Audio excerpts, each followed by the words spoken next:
ഹൈക്കോടതി പോലീസിന്റെ തൊലിയുരിച്ചു വിട്ടതോടെ മുഖ്യമന്ത്രിക്ക് അപകടം മണത്തു. അതിജീവിതമാരുടെ കാലുവാരി അവരെ നടുക്കടലിൽ തള്ളി പിണറായി തടി തപ്പി. സൈബർ ഇടത്തിലും കോടതിയിലും സമൂഹത്തിലും ചാട്ടവാറടി കൊണ്ട് അതിജീവിതമാർ നിൽക്കുന്നു. അതായത് കേസ് പരാതിക്കാർക്ക് നേരെ തിരിയുന്ന സ്ഥിതി. ഒന്നാം പരാതിക്കാരിയുടെ പിന്നാലെ നടന്നാണ് പോലീസ് കേസ് എഴുതി മേടിച്ചത്. ഒപ്പമുണ്ടെന്ന് സർക്കാരും ഉറപ്പുകൊടുത്തു.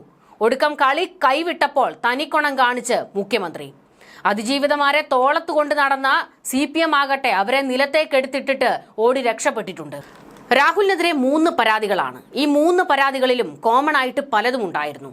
അതായത് രാഹുലിനെ എങ്ങനെയും പൂട്ടാൻ പരാതിക്കാരികൾ പറഞ്ഞ മൊഴിയേക്കാൾ പലതും പോലീസ് എഴുതി ചേർത്തു എന്നാണ് ആരോപണം. അതിനെ എതിർക്കാൻ അതിജീവിതമാരും തയ്യാറായില്ല. ഭരണകൂടം ഒപ്പമുണ്ടല്ലോ എന്ന കോൺഫിഡൻസ്. പക്ഷേ കോടതി ഈ വിഷയം ഇഴകീറി പരിശോധിച്ചപ്പോൾ പണി പാളി. പണി കിട്ടിയതാകട്ടെ അതിജീവിതമാർക്കും. വിവാഹം കഴിച്ചവരെ എങ്ങനെ വിവാഹ വാഗ്ദാനം നൽകി പീഡിപ്പിക്കും എന്നുള്ളതായിരുന്നു കോടതി ഏറ്റവും പ്രധാനമായി ചോദിച്ച പോയിന്റ്. ഉഭയകക്ഷി സമ്മതത്തോടെയുള്ള ലൈംഗിക ബന്ധം എങ്ങനെ പീഡനമാകും? ഒന്നാം പരാതിക്കാരിയുടെ കേസ് വാദത്തിനെടുത്തപ്പോൾ ഹൈക്കോടതി നിരീക്ഷിച്ച ചില കാര്യങ്ങൾ ഉണ്ടായിരുന്നു. അതിജീവിതയും രാഹുലും തമ്മിലുള്ള ചാറ്റും തുടങ്ങിയ എല്ലാം തന്നെ കോടതി നിരീക്ഷിച്ചു. മൊഴി കിട്ടിയപ്പോൾ പോലീസ് എഴുതി ചേർത്ത മസാല കോടതി പൊളിച്ചടുക്കിയെന്നാണ് ഇപ്പോൾ പരിഹാസം വരുന്നത്. ഒന്നാം പരാതിക്കാരിക്കെതിരാകുന്നതാണ് ഹൈക്കോടതിയുടെ പ്രസ്താവനകളെന്ന് നിയമവിദഗ്ധരും പറയുന്നു. രാഹുലിന്റെ അഭിഭാഷകൻ കൃത്യമായി ചോദിച്ച ഒരു പോയിന്റ് ഉണ്ടായിരുന്നു. അതായത് ഒന്നാം പരാതിക്കാരിയുടെ മൊഴിയിലുണ്ടായിരുന്ന, അവർ പറഞ്ഞ പരാതിയിലുണ്ടായിരുന്ന ഒരു പോയിന്റ്. രാഹുൽ സ്ഥിരം കുറ്റവാളിയാണ്. അയാൾ നിരവധി പേരെ ഇരയാക്കിയിട്ടുണ്ട്. പോക്സോ ഉൾപ്പെടെ അയാൾക്കെതിരെ കേസുകൾ വരാനുണ്ട്. അവരെയൊക്കെ തനിക്ക് അറിയാം എന്ന പോയിന്റ് ആയിരുന്നു അതിൽ ഉണ്ടായിരുന്നത്. അതായത് ഒന്നാം പരാതിക്കാരി പറഞ്ഞ ഒരു പോയിന്റ്. ഈ ഒരു പിടിവള്ളി രാഹുലിന്റെ അഭിഭാഷകൻ കയറി പിടിച്ചു. അതെങ്ങനെ ഒന്നാം പരാതിക്കാരിക്ക് ഇവരെയൊക്കെ അറിയാം എന്നുള്ള ചോദ്യം ചോദിച്ചു. ഇതിൽ നിന്ന് തന്നെ വ്യക്തമാണ് ഇത് ഗൂഢാലോചനയാണെന്ന് രാഹുലിന്റെ അഭിഭാഷകൻ വ്യക്തമാക്കി. രാഹുൽ കേസുകളിൽ പത്തനംതിട്ട ജില്ലാ സെഷൻസ് കോടതിയുടെ വിധിയും ഒന്നാം പരാതിക്കാരിയുടെ കേസ് വാദത്തിനെടുത്തപ്പോൾ ഹൈക്കോടതി പറഞ്ഞ ചില പരാമർശങ്ങളും ഒക്കെ കേട്ടപ്പോൾ മുഖ്യമന്ത്രിക്ക് കാര്യങ്ങൾ ബോധ്യപ്പെട്ടു. അതായത് പണി 18ന്റെ ആയിട്ട് തിരിച്ചു കിട്ടുന്നുവെന്ന്. ഈ ഒരു ഘട്ടത്തിലാണ് പിണറായി അതിജീവിതമാരെ വലിച്ചു തോട്ടിലെറിഞ്ഞ് സ്കൂട്ടായി ഓടിയിരിക്കുന്നത്. രാഹുൽ മാങ്കൂട്ടത്തിൽ ഈ കേസുകളിൽ നിന്ന് കൂളായി രക്ഷപ്പെടുമെന്ന് റിട്ടയർഡ് SP ജോർജ് ജോസഫ് വ്യക്തമാക്കുന്നുണ്ട്. രാഹുലിന്റെ നിയമവശത്തോടൊപ്പമാണ് ഹൈക്കോടതി നിൽക്കുന്നത് എന്ന് വ്യക്തം. പരാതിക്കാരികൾ പറയുന്നത് രാഹുൽ നഗ്ന വീഡിയോകൾ എടുത്തു എന്നാണ്. അങ്ങനെ ചെയ്തുവെങ്കിൽ അത് കുറ്റകരം തന്നെയാണ്. എന്നാൽ അത് തെളിയിക്കാൻ പോലീസിന് കഴിഞ്ഞിട്ടില്ല. രാഹുൽ അതെവിടെയും പോസ്റ്റ് ചെയ്തിട്ടുമില്ല. രാഹുലിനെ സ്നേഹിക്കുന്നു എന്ന് പറയുകയും അതോടൊപ്പം രാഹുലിനെതിരെ കേസുകൾ ഒന്നിനു പിറകെ ഒന്നായി പ്ലാന്റ് ചെയ്ത് വിടുന്ന കാഴ്ചയുമാണ് കാണുന്നത്. ഇത് തീർച്ചയായും ഒരേ സോഴ്സിൽ നിന്ന് വരുന്നതാണെന്നും ആ സോഴ്സ് അവരെ അഡ്വൈസ് ചെയ്യാൻ ധാരാളം ആൾക്കാർ ഉണ്ട് എന്നുമാണ് എനിക്ക് വ്യക്തമാകുന്നതെന്നും ജോർജ് ജോസഫ് പ്രതികരിച്ചു. അതുകൊണ്ട് ക്രിമിനൽ നടപടികൾക്ക് വിധേയമാകണം ഇങ്ങനെയുള്ള കഥാപാത്രങ്ങളെന്നും ജോർജ് ജോസഫ് പറയുന്നു. പക്വതയില്ലാത്ത, നിയമവശം അറിയാത്ത കുറെ പോലീസുകാരുണ്ട്. നിയമത്തിന്റെ അടിസ്ഥാനത്തിൽ കേസെടുക്കേണ്ടത് എങ്ങനെയെന്ന് അറിയാത്ത കുറെ പോലീസുകാർ. സേനയിൽ ഇത്തരക്കാർ കയറിക്കൂടി വലിയ ഒരു നാണക്കേടിലേക്ക് സേനയെ കൊണ്ട് എത്തിക്കുകയാണെന്നും ജോർജ് ജോസഫ് തുറന്നടിക്കുന്നു. ഇവിടെ ജോർജ് ജോസഫും ചില നിയമവിദഗ്ധരും ഉൾപ്പെടെ അതിജീവിതമാർ കുരുക്കിലാകാൻ പോകുന്നു എന്നാണ് വ്യക്തമാക്കുന്നത്.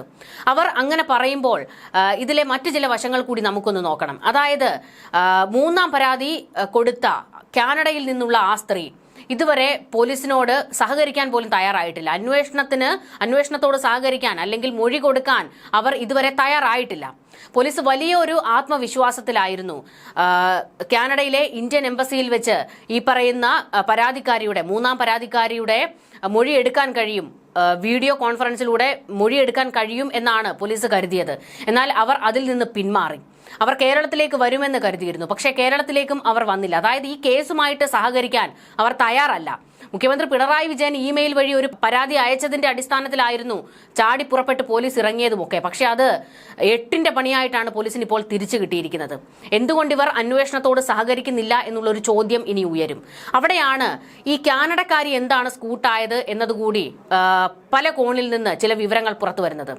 അതായത് പോലീസ് കയ്യിൽ നിന്നും ചിലതൊക്കെ ഇട്ട് ഈ പറയുന്ന FIRൽ എഴുതി ചേർത്തിട്ടുണ്ട്. ഇതൊക്കെ തനിക്ക് തിരിച്ചടിയാകുന്നു എന്ന് കണ്ട ഒരു ഘട്ടത്തിലായിരിക്കാം കാനഡക്കാരി പരാതിയും വലിച്ചു കീറി ഓടിയിരിക്കുന്നത് എന്നാണ് ഇപ്പോൾ വിവരങ്ങൾ പുറത്തേക്ക് വരുന്നത്. എന്തായാലും അവർ ഈ അന്വേഷണത്തോട് ഇപ്പോൾ സഹകരിക്കാനൊന്നും തയ്യാറാകുന്നില്ല. ഇത് പോലീസിന് വലിയ കുരുക്കാകുകയാണ്. ആഭ്യന്തര മന്ത്രി വെട്ടിലാകുകയാണ്.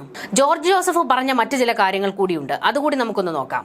രാഹുൽ മാങ്കൂട്ടത്തിനെതിരെ സമാന കേസുകൾ വന്നുകൊണ്ടിരിക്കുന്നു. 3 നമ്മൾ കണ്ടു. ഇനിയും കേസ് വരാൻ സാധ്യതയുണ്ടെന്ന് അദ്ദേഹം പറയുന്നു. ഈ ചെറുപ്പക്കാരനെ എങ്ങനെയും നശിപ്പിക്കാമെന്ന് രാഷ്ട്രീയ തീരുമാനമെടുത്തതിന്റെ അടിസ്ഥാനത്തിലാണ് അധികാര ദുർവിനിയോഗം ചെയ്തുകൊണ്ട് കേസുകൾ വരുന്നത്. രാഹുൽ മാങ്കൂട്ടത്തിനെതിരെ 8-10 കേസുകൾ തുടർച്ചയായി വന്ന് അയാളെ ഇല്ലാതാക്കാനുള്ള ശക്തമായ നീക്കം നടക്കുന്നു. സമാനതകളില്ലാത്ത കുറ്റകൃത്യം എന്ന് വരുത്തി രാഷ്ട്രീയത്തിൽ നിന്നേ അയാളെ പാതാള കുഴിയിലേക്ക് ചവിട്ടി താഴ്ത്താനുള്ള കളി. ഇത് നിയമപരമായി പ്രതിരോധിക്കേണ്ട ഉത്തരവാദിത്തം പാലക്കാട് MLAക്ക് തന്നെയാണ്. രാഹുൽ കുറച്ചുകൂടി മിതത്വം പാലിക്കണമായിരുന്നു. പക്ഷേ ഇപ്പോഴത്തെ കേസുകൾ രാഹുലിനെ കുടുക്കുന്നതിന് അതൊരു എക്സ്ക്യൂസായി മാറരുത്.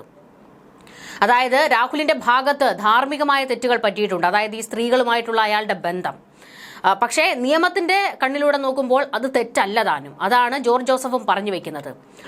ഒരു കൂട്ടം ആൾക്കാരും സ്ത്രീകളും രാഹുലിനെതിരെ കള്ളക്കേസുകൾ സൃഷ്ടിക്കുന്നു. നിയമത്തെ വളച്ചൊടിക്കുന്നതായിട്ടാണ് എനിക്ക് തോന്നുന്നത്. രാഹുൽ അടിയന്തരമായി ഹൈക്കോടതിയെ സമീപിക്കണം. 226 അനുസരിച്ച് അയാൾ നിയമ നടപടികൾ സ്വീകരിക്കണമെന്നും ഹൈക്കോടതിയിൽ പോകണമെന്നുമാണ് ജോർജ് ജോസഫ് പറയുന്നത്. എല്ലാ പൗരന്മാർക്കും ഒരു സ്വാഭാവിക നീതി ഇവിടെയുണ്ട്. രാഹുലിന്റെ കാര്യത്തിൽ അത് ഡിനേ ചെയ്തു. പോലീസ് നീതിയുടെ ഭാഗത്ത് നിൽക്കണം. അല്ലാത്ത പക്ഷം ആർക്കും ആരെയും കുടുക്കാമെന്ന അവസ്ഥയുണ്ടാകും. രാഷ്ട്രീയ മേലാളന്മാർക്ക് അടിമപ്പണി ചെയ്യുന്ന ഏർപ്പാട് നിർത്തണം. അടിസ്ഥാന നീതിയുടെ ഭാഗത്ത് പോലീസ് നിൽക്കണമെന്ന ഓർമ്മപ്പെടുത്തൽ. അതിജീവിതമാർ കോടതിയിൽ വെള്ളം കുടിക്കുമെന്ന് വ്യക്തമാക്കുകയാണ് നിയമവിദഗ്ധർ. മറ്റ് 2 ബലാത്സംഗ കേസുകളിലും മുൻകൂർ ജാമ്യത്തിനായി കോടതിയെ സമീപിച്ചിട്ടുള്ള രാഹുലിന്റെ വാദങ്ങൾക്ക് ബലം പകരാൻ പത്തനംതിട്ട ജില്ലാ സെഷൻസ് കോടതിയുടെ നിരീക്ഷണങ്ങൾ കാരണമാകുമെന്നാണ് വിലയിരുത്തൽ. 3-ാം പരാതിയിൽ പ്രോസിക്യൂഷൻ പത്തനംതിട്ട കോടതിയിൽ വാദിച്ചത് ജാമ്യം കൊടുത്താൽ രാഹുൽ പരാതിക്കാരിയെ ഭീഷണിപ്പെടുത്തുമെന്നാണ്. എന്നാൽ കാനഡയിലുള്ള പരാതിക്കാരിയെ രാഹുൽ എങ്ങനെ ഭീഷണിപ്പെടുത്തുമെന്ന് കോടതി തിരിച്ചു ചോദിച്ചു. വിവാഹിതയായ ഒരു സ്ത്രീയെ വിവാഹ വാഗ്ദാനം നൽകി എങ്ങനെ പീഡിപ്പിക്കാൻ കഴിയുമെന്ന് കോടതി ചോദിച്ചത് മറ്റ് 2 പരാതികളിലും രാഹുലിന്റെ നിയമ പോരാട്ടത്തിന് കരുത്തുപകരും. ബലാത്സംഗം നടന്നുവെന്ന് പറഞ്ഞതിന് ശേഷവും രാഹുലുമായി യുവതി സംസാരിച്ചിട്ടുണ്ട്. അതിന്റെ തെളിവ് പെൻഡ്രൈവിൽ രാഹുൽ കോടതിയിൽ സമർപ്പിച്ചിരുന്നു. അതായത് 3-ാം പരാതിക്കാരിയുടെ സംഭാഷണം. അതിൽ ആരുടെയും സമ്മർദ്ദമില്ലാതെയാണ് രാഹുലിനോട് അവർ കൂളായി സംസാരിക്കുന്നത്. മറ്റ് 2 പരാതിക്കാരും ഇതുപോലെ തന്നെ പീഡനം നടന്നുവെന്ന് ഇവർ പറഞ്ഞ സമയം തന്നെ അതിനുശേഷവും രാഹുലിനോട് അവർ സൗഹൃദത്തോടെ സംസാരിച്ചിട്ടുണ്ട്. ഗർഭിണിയായെന്ന് മനസ്സിലാക്കിയ ശേഷവും 3-ാം പരാതിക്കാരി രാഹുലിന് പണം അയച്ചത് ഇവർ തമ്മിലുള്ള നല്ല ബന്ധത്തിന് തെളിവല്ലേ എന്ന് കോടതി ചോദിച്ചിരുന്നു. പലവിധ കാരണങ്ങൾ കൊണ്ട് പീഡന പരാതികൾ വൈകാമെന്ന് കോടതി നിരീക്ഷിച്ചു. പക്ഷേ അത് ഈ കേസിൽ ന്യായീകരണമല്ല. ഈ കേസിൽ 1 വർഷവും 9 മാസവും യുവതി പരാതി നൽകാൻ വൈകിയതിന് എന്ത് വിശദീകരണമാണ് അവർക്ക് നൽകാനുള്ളതെന്ന് കോടതി ചോദിച്ചിരുന്നു.